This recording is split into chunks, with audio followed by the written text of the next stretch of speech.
L'Action missionnaire africaine dans le monde a reconnu dimanche 26 septembre le ministère de frère Rigen Kibakila et un certificat de reconnaissance et la carte de pasteur lui a été remis officiellement par les représentants légaux de cette structure qui a l'objectif de gagner les âmes, les former et les envoyer partout dans le monde. Merci pour le témoignage d'un site missionnaire, mais responsable, où il a été reconnu comme titulaire de cette assemblée. Alors, Bisso, dans le bureau, et que nous allons appuyer ce que Dieu a fait à travers le responsable d'un site de Bisso, et vous faites ce témoignage de reconnaissance au ministère pastoral.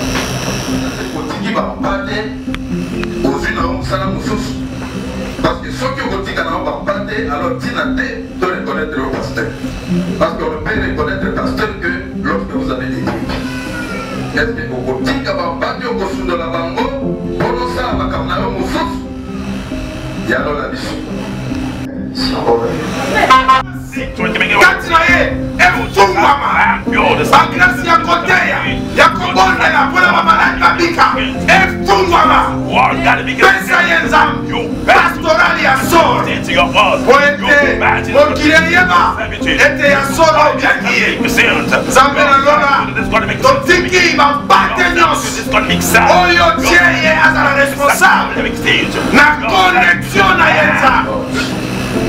Thank you, coach.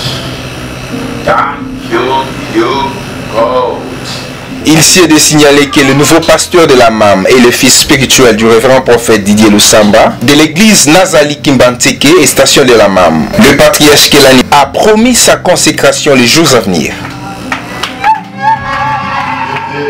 Vous allez vous reconnaître, jeune homme, le gouvernement est allé aspirer un ministère à mon fruit, la vocation, baisser la liberté de l'esprit, baisser la arme spirituelle, pour la arme défensive et arme offensive, pour la télégraphation, et bien, le titre de ma population, Batilaye, tu as besoin de célébrer l'honorabilité de la Mukolo, la ordination. Comme Jésus. Amen. On a eu qui était, nous va Amen.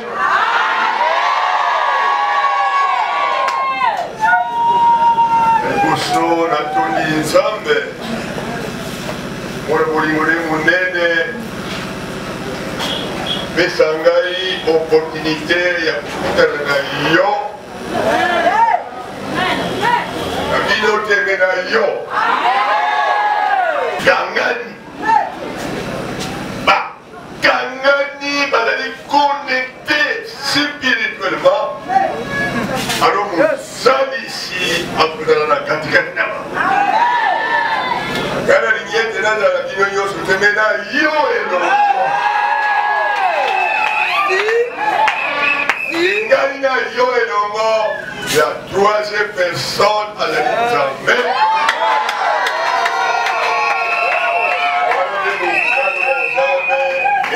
Kisami. C'est Salamina pour mon corps dans ma personne initiale. Père, Fils et le Saint-Esprit. Alors nous avons fait, comme nous avons gagné à sa ligne, à dire à la planète, fait à Gati, à l'obéir, il faut. Donc ça, la monde, les coronavirus, c'est la planète Terre, peut être si c'est dur, à dominer, à organiser, à démolir,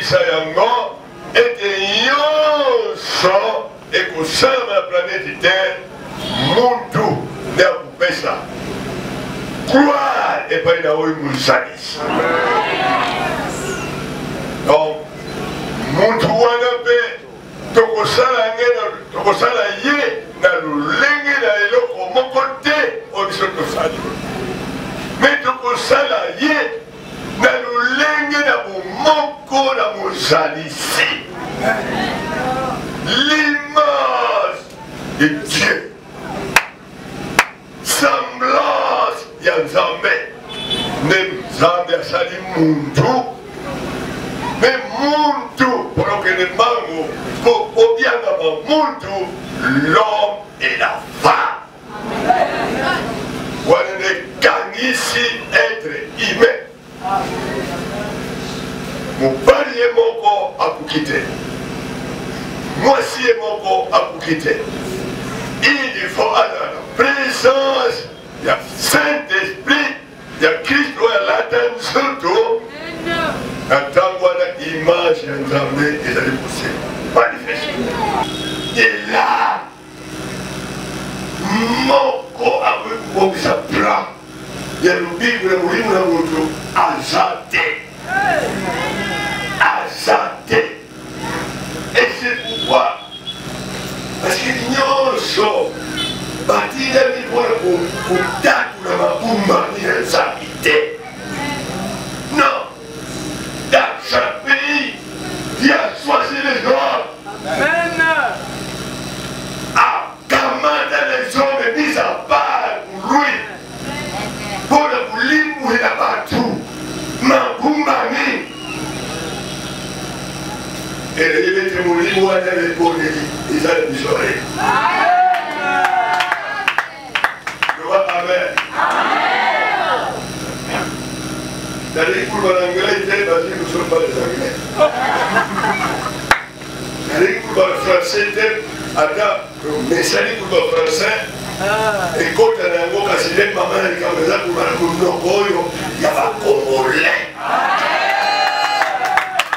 Parce que je suis 100% béni à la mêlée à Congo. Mais mon livre de Ngai et dit quelqu'un de moi et à Congo Kakate. Bah, il y a pas Yesu. N'a mis Congolais converti, Congolais né de nouveau, Congolais adopté à la famille de Dieu. Congolais adopté par Dieu. Pour y aller, les coloniaux sont régnés par Dieu. Colonioso, minopognoso et santoulanier. Donc, en tant que Congolais, n'a pas chanté pour le gloire et la vie. N'a pas tambola pour les datas de l'ora ACP-là. Mais n'a pas tambola pour le Congolais, pour le souffler de l'eau pour les Congolais. Mais un Congolais sauvé. Après la révélation future, ndenge ya kuzala sima na kufana ye, ndenge ya kuzala sima ya levement ya nzuri na Yesu. Oh, alléluia. Alléluia. Kala. Oya kutambola na culpabilité, oya kutambola na hypocrisie, mais à kutambola avec la liberté, à part avec Kufawana et parce que Kufa c'est un simple déménagement de l'homme à se déménager pour accorder la vie céleste, à la vie terrestre. Donc c'est un simple déménagement. Alors on doit louer à Bouzomba, à Boukazara, à Oyo, à Banga Koufate, à Bangangate, à Bangangate, à Bangangate, à Bangangate. Pourquoi? Parce qu'ils sont là pour un moment fini. Ils sont là précaires pour un temps. Il faut tous nettoyer. Maintenant, vous avez beaucoup de temps. Non, c'est vous. Et vous goûtez les matières. Il y a quoi là, les gomba.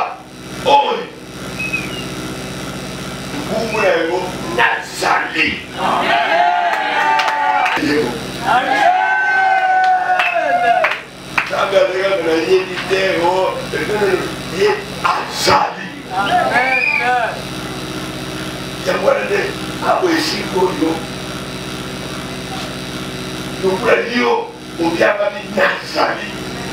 Vous avez une assurance, vous avez une certitude, et de l'oreille,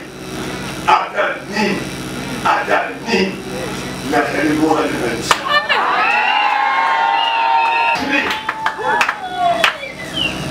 Banda Zambé, beaucoup de sa viricité, beaucoup de sa microbété, vous êtes Banda Zambé. Soki za mbele kuiba te. Kulielo kwa muhibi te. Soki kwa kata ni kumulayo. Na baada yo kukuta yo mama. Bakupimina lukuta. Bakupimina ya sate. Asiwa yo yo. Asiwa lukuta. Basipimina ya sate. Amen. Basipimina ya sate. Amen. E soki yo mama. Oke kukuta. Na lukuta. Tata lukuta hili te. Mama hili te. Obali kubuta, mais au bout de la au yidi au violer ma casse moi la voici, au violer ma casse moi le bali, pour côté la kuta yo. Et après la mort c'est le jugement. Amen. Amen.